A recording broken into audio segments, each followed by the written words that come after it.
Hey guys, how y'all doing? For those of you that may be new to my page, I was just going to let you know that I'm also a Christian author. I have 17 books out on Amazon, and just a little inside tidbit on author life. Whenever we're writing our books, we kind of have a word count that we're shooting for. Generally speaking, anything over 80,000 is considered a novel. Anything less than 30,000 is considered a novelette. So we usually have a word count that we're kind of aiming for, right? And sometimes, especially if you're writing a long book, something 80,000 or over, sometimes you'll catch yourself embellishing, adding words in that's not really necessary. We call them fluff or filler. They're not needed. They're not required.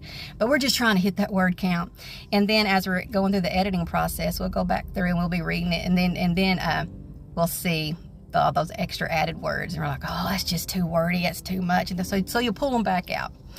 The reason why I'm telling you that is to tell you this. Whenever God was inspiring the different authors to write the Bible, he wasn't shooting for a word count. So there's not going to be any fluff or filler words in the Bible. There's not. Every word in there is important. It is needed. It was required. God wanted it in there because he wanted us to see it. There's not anything in there that's just to fill a void, to fill a space, to reach a word count. There's not. They're all important. And he wants us to take all of them to heart, to take all of them seriously.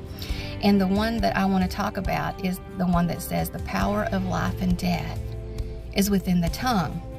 Now, if that wasn't important, it wouldn't be in there. And that's one of them that God made pretty clear. There's no mystery behind it. It's not hard to understand. It's not complicated. The power of life and death is in the tongue.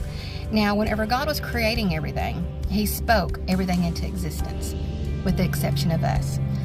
For us, he come down to earth and got his hands dirty. But everything else, he spoke it into existence. And whenever we accept Jesus into our hearts, the Spirit of the one true living God comes to live where? Within us.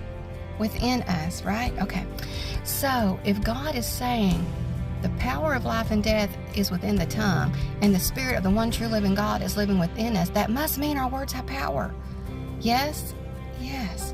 So we need to be very careful about what we say. We need to be very careful that we don't speak negatively about anyone, including ourselves.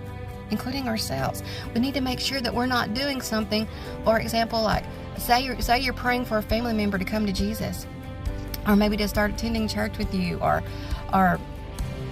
maybe to give up drugs, or whatever it is that you're praying for, that you're believing for. You can't say, oh, Lord, I'm just praying for so-and-so to receive